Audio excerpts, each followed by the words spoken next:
Hello everyone, Badger here, and today we're going to take a look at something quite different. This is Stormworks Build and Rescue. And this is a game where you can build rescue vehicles and do rescue missions at sea, but you can also build helicopters, airplanes, cars, even trains. But the main focus is, I think, on ships. That's what feels the best to me in this game.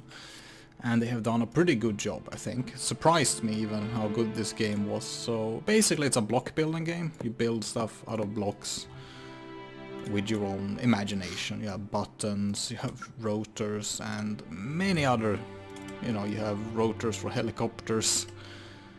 You have engines of various sizes and lots of other logic systems.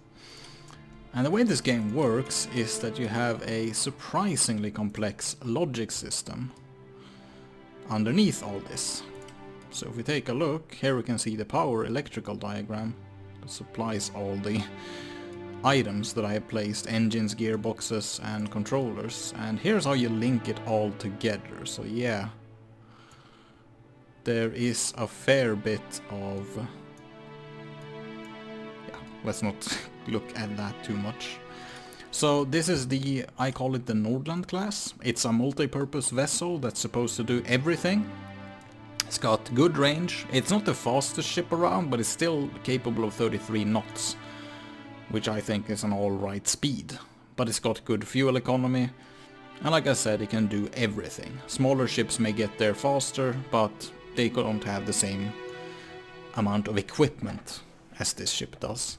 It's designed to be manually operated. There are no autopilot on this. It does have stabilization systems and some other automated systems as well, but I'm not a big fan of automation in games like this. I want my ship, my vehicles to be kind of manually operated so that the driver has something to do, so you can't just lean back and kick up the feet and let the ship do the work. So this ship is designed, due to its size, to be operated by about 2 people.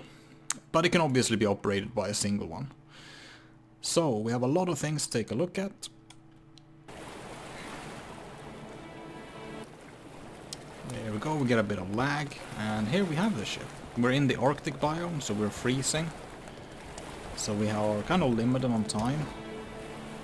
Don't want to end up in a just did.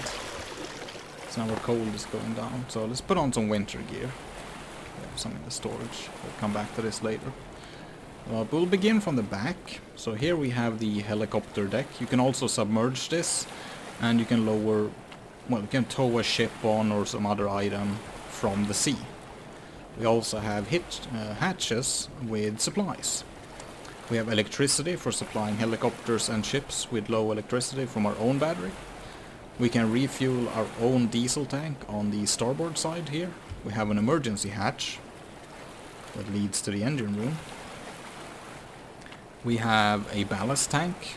We can fill this entire compartment with water. In the same compartment we also have a winch with a 100-meter cable. You just extend it like this, and then you have a magnetic connector that connects to whatever it may come across. We have diesel transfer from our ship to another ship or aircraft. Same thing here, hose in, out, pump out diesel, and the connector release. We have diesel for the port side, intake for own, and then we have avgas, or aviation gas, or also known as jet fuel. Avgas, exhaust in Swedish, so that's a bit confusing. Same thing there, connectors and everything. And here we have the pump controls. We have about 8,100 liters in both these aft tanks. We have winches here for pulling cargo onto the ship and securing it. We'll secure these hatches so that we don't get any water in there. Winch control for the deck winches are here. Same thing as before. We have a crane. I wanted to create something as simple as possible, so you have easy to read left, right, forward, backward, blue crane and yellow crane. Yellow crane, much longer cable, and these ones are magnetic attachments. You can turn them on like that, and then we turn it back. You can also turn the What the hell is happening? Why is the entire ship turning? Oh, strange. So we're listing a little bit due to the shifting balance. And we obviously can move the thing back and forward. We can go up here. Here we have spotlights, we have some sensitive equipment for various sensors and weather stations and GPS receivers. And I'll begin here with giving credit to some of these creators that have created these systems. The first one is Mr. N. Jersey. He has a lot of good YouTube videos on how to build anything in this game. And his videos have been a great help to me in learning how to build even an engine. Then you have Archangel, he has made the wind calculation system, we'll take a look at. Tajin has made the GPS, and Yasho has made the sequential gearbox. So up here we have some solar panels. They don't refill anything other than the starter battery, and they keep the flow from being too crazy in the other batteries. Or battery. Air intake, and we have our smokestack below or above that. Then we can take a look at the exterior. These doors, you don't want to use them generally when the ship is stationary, because we're at the water line right here, and we might get water in. So we have to hold this button, otherwise the door won't open. Have a water cannon. Then we have the forward fluid port, if we need to refuel. The power fuel tank, 17,000 liters. We have a total of 33,000 liters. Same door here. Here we have cargo space. We can pull boxes in here for storage. Each compartment is color coded. This compartment is red. Here we have a flooding pump for the flooding system. We'll take a look at. Pumps out water. Pumps in water and out the side of the ship. Deep diving gear, winter equipment, and you can also store more equipment here. We'll leave the door open so we can demonstrate the flooding system. We have scuba gear, and we also have several seats for passengers that we rescue. We can secure them here so they don't wander around the ship. We have a light switch and a little stripe so we can see it even in the dark. We have a little medical room, another anti-flooding pump. Medical bed. In the medical bay we have a pressure chamber and a bed. More chairs as well. Most of this just for decoration really. Then we go to the below decks. Here we have the orange compartment and here we have the green compartment. We don't need the lights, so we'll leave it off. Here we have the active stabilizer. It's a big pendulum that moves left and right to stabilize the ship, and it uses everything runs on the main battery here. We have a little crew area with firefighting equipment, another flooding pump. The intake is behind the stairwell.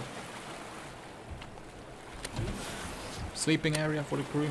3 beds. We have exactly the same one here, just mirrored. It's for a crew of 6 basically. Firefighting gear. Fire suppression system for the engine room. Which is this thing. Not sure if it works or not, but I guess it's useful to have. The engine room. This is the second most complicated room aboard the entire ship, I would say. And we'll begin by going back here. We have the escape hatch. You have to hold down the button or it won't work. And this is actually a room that's filled with water if the ballast tanks are filled. And we can then go up here. And we're out on the rear deck again. If we need to escape that way. Obviously we have a gauge here that shows water level, and we have warning lights that are blinking if there's water. We have 2 medium-sized generators, and then we have 2 small generators for the starter battery. Make sure it's always kept at 100%. 7 gearboxes for each engine, so we can get a lot of gears and good fuel economy. We have 4 large diesel engines, plenty of power, and each of these pipes actually serve a different purpose, so they're not just for show. Green is diesel fuel. White is oxygen or air intake. Blue is coolant in, just seawater.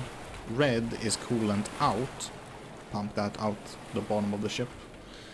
And black is exhaust. Red is for the fire suppression system. To turn the ship on, you can't just hit the starter. You first have to follow these instructions. And this is a messy checklist because I'm not sure if you can code text in this game. So we begin by equalizing the fuel tanks. You can see the fuel level here. Generator not running because we're not in gear and we don't have the engines running. Starter battery is 100%, and main battery we lost 2.5, almost 3% battery. We can run it off of main power for the engines, and we can run them on the starter battery, which is what we're going to do, so we don't burn our main battery. Then turn on the fuel, and then we just hit the starter until the engine starts, and we just let go. And we do the same for each engine. You can hear the battery is getting a bit tired. And we have now used about 33% from our starter battery. So let's head up to the bridge and we can get going. So, first of all, we obviously have fuel flow, engine rotation per second, engine temperature, and engine torque for each engine. Now, of course, some of these engines are generating more torque because they're not connected to the generators, so we're not generating electricity from those. Let's just turn the lights off so we don't have so many bright lights blinding us on the bridge. Turn this off as well.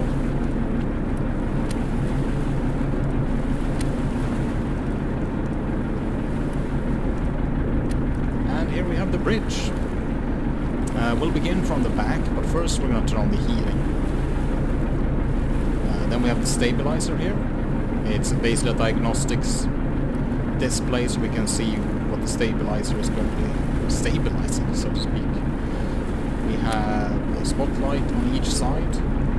Angle it, and then you can use the Morse blinker to just send Morse code if you like.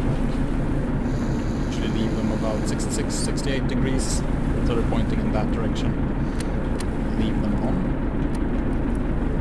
And we'll begin from the back. We can have light controls here. Center line lights, deck illumination, spotlight, and also edge lighting, which are these. You can lower the railings, and behind these are actually more edge lights.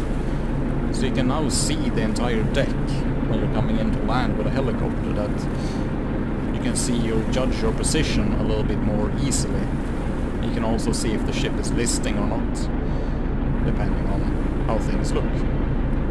And then you just align these yellow lights. We can submerge the deck here, filling the ballast one and the two tanks. Let's get the rails up. Let's turn these lights off. While this is doing its thing, we can take a look at the light controls. We have night lights, which are red. You can see more easily. It's not as blinding. And then we also have panel lights for all the panels, so we can see them a little bit easier. Even in daytime, I'd recommend having them on. Here we have the flood computer, or flood display. You can see each area. Like I said, they're color-coded. Yellow is engine room, green is below decks, white is the entire area below the ship. It's just a hollow area with air. Then we have the passenger compartment, bridge is blue, and cargo is red. So let's flood this compartment by turning up the weather effects.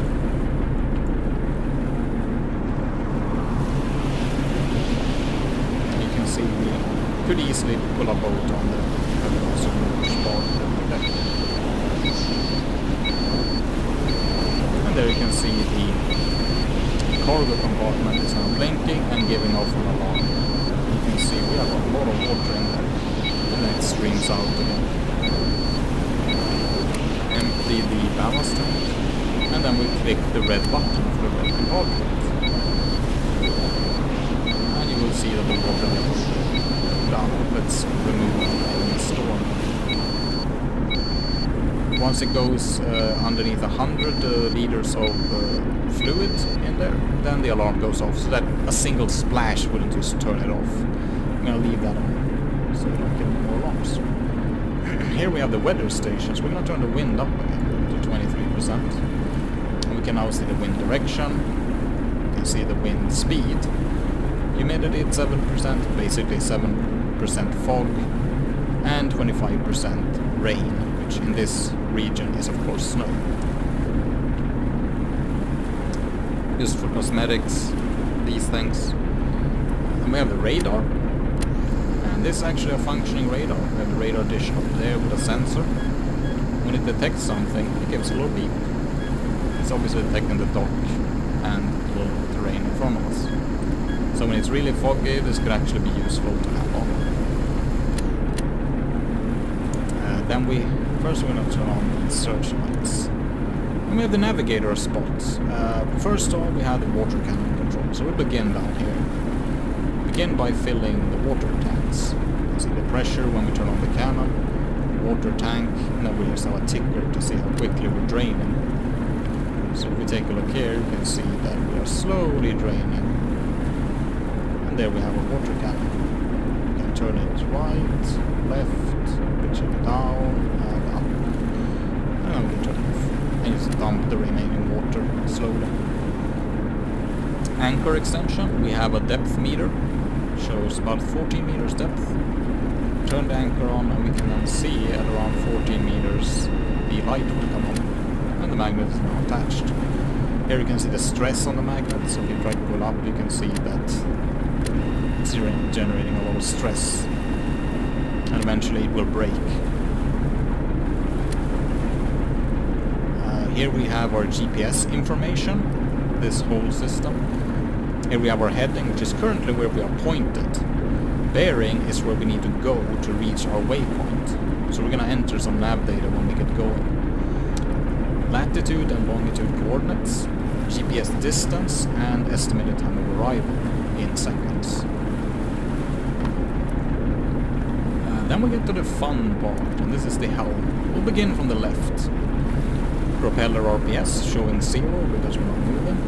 Our gear indicator, which is we're in neutral, then we want 1 through to 6. Proximity warning panel with both sound and visual warning, depending on how far we are from a possible collision. Gear selector and throttle. You should always have the throttle, preferably have the throttle in the minimum position when you shift it into gear, otherwise it will shoot forward. Then we have engine 1 through to 5 temperature, and also cut-off, so we can manually turn off from the bridge the fuel flow. We have exterior lights, search lights in the front, nav lights, and the forward. We have main battery, which you see is draining, generating a little bit because the engine's running slightly, but that will go down now that we're in neutral. Exterior lights are all these white lights, obviously. The green light is the nav light, and this is also the pink, it's supposed to be red. And we also have some white lights on top to show which direction you're traveling, so you can see these from different angles. Turn those off. And then we have the same light controls here. Turn the bridge lights on, so we're not as blinded. We have pitch control when we're moving, which we will be doing in a second. So let's get going. Put it in first gear.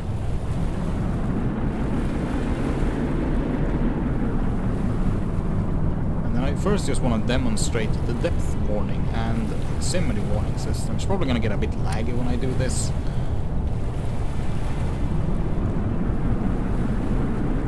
But the proximity warning will give a yellow stripe when we're close to something, and a warning light and a red light when we're very close to something. Here we have the 2.5 meter depth warning. Nav ball, speed in knots, and total fuel, 33,000 liters. Oh, it's clock. So now we're getting into really shallow waters. We can use the electrical thrusters to maneuver without being in gear.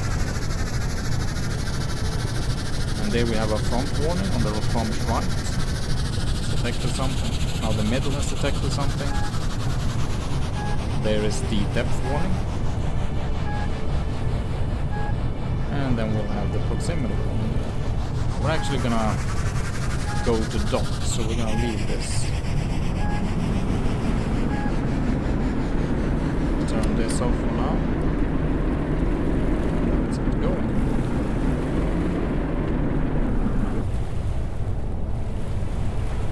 Our speed quickly goes up to max speed, which is about 35 knots. Now that depends on the weather and all that, of course. We can control the pitch, we can pull it up, which will give us a couple of extra knots for free as we're getting more of the bow out of the water. Then we're gonna set a destination. We already have a destination set at the Crail Oil Works. What you do is you set waypoint, you input it in this keyboard, you can input it manually or you can input waypoint. And then we have nav data for our GPS system. So it shows us to head to course bearing, 099, and we are currently 098. So we're heading right for the target, as we can see. It's 880 meters away, which this distance will confirm. And it will arrive in 43 seconds at this current speed. If we lower the throttle, you can see that it adjusts the time accordingly. We then have pitch stabilization, which will try to stabilize the ship pitch so we are level with the horizon if we want to land a helicopter, for example. And then we have list stabilization. So if we turn these stabilization measures on, off, go full throttle, and if we then turn without list stabilization, you'll see that it almost looks like we're about to capsize. Part of the ship is under the surface, and then it recovers because now the pendulum is doing all the hard work. And then we go to the other side, and you can see it throws the ship around pretty violently, but it doesn't capsize. It is enough to counter itself. You can then turn the stabilization on, and you see it stabilizes and it maintains stability relatively well. You see it doesn't go as far, and this is because there are some fins down here that actually are constantly maintaining pitch and list stabilization. So let's go into port, and then that's it. You lose speed by turning on the pitch stabilization, obviously, because it's constantly pitching down. Batteries are full, we're generating plenty of electricity. And we also have engine starters, so if we turn off the fuel here, for the outer engines, we can then use the outer engine or inner engine pair starter. You obviously don't want to turn off just one.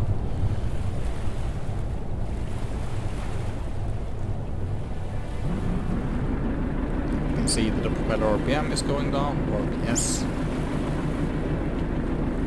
If we then want to start it up again, we have to lower it from 6th gear into something where we can get more RPM. Turn on the fuel again, and then just hit the out. Throttle down, enter port.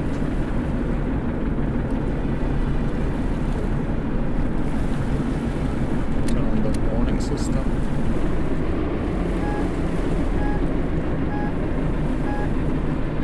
Gliding in, getting a warning.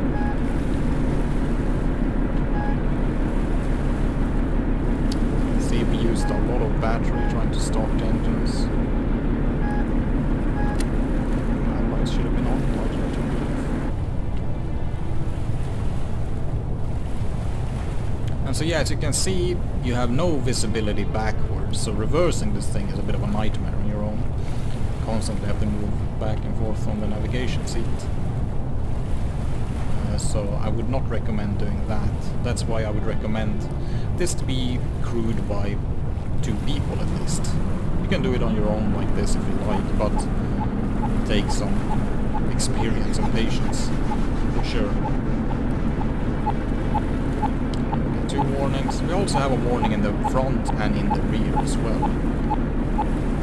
Turn that off. And if you put the gear all the way back, then this warning label will come on, so you can see that. That's why it starts. And then if you throw it up below it, it disappears. And if you put it in gear, it also goes away. Well, that's about it. That's the Nordland class of rescue ship.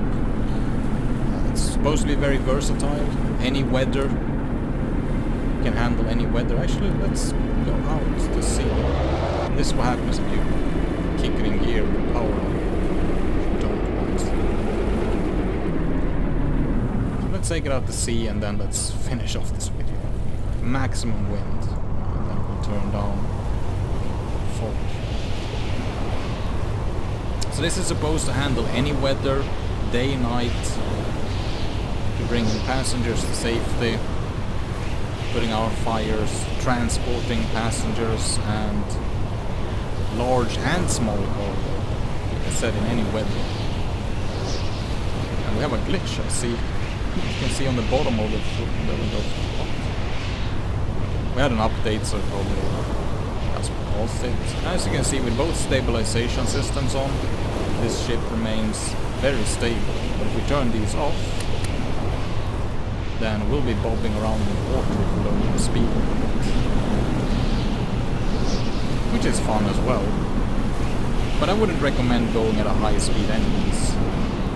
So, like I said, this isn't the fastest or largest ship around, but it's got a bit of everything. So, I hope you have enjoyed this, and this creation will be on the Steam Workshop. It's been there since about a week back.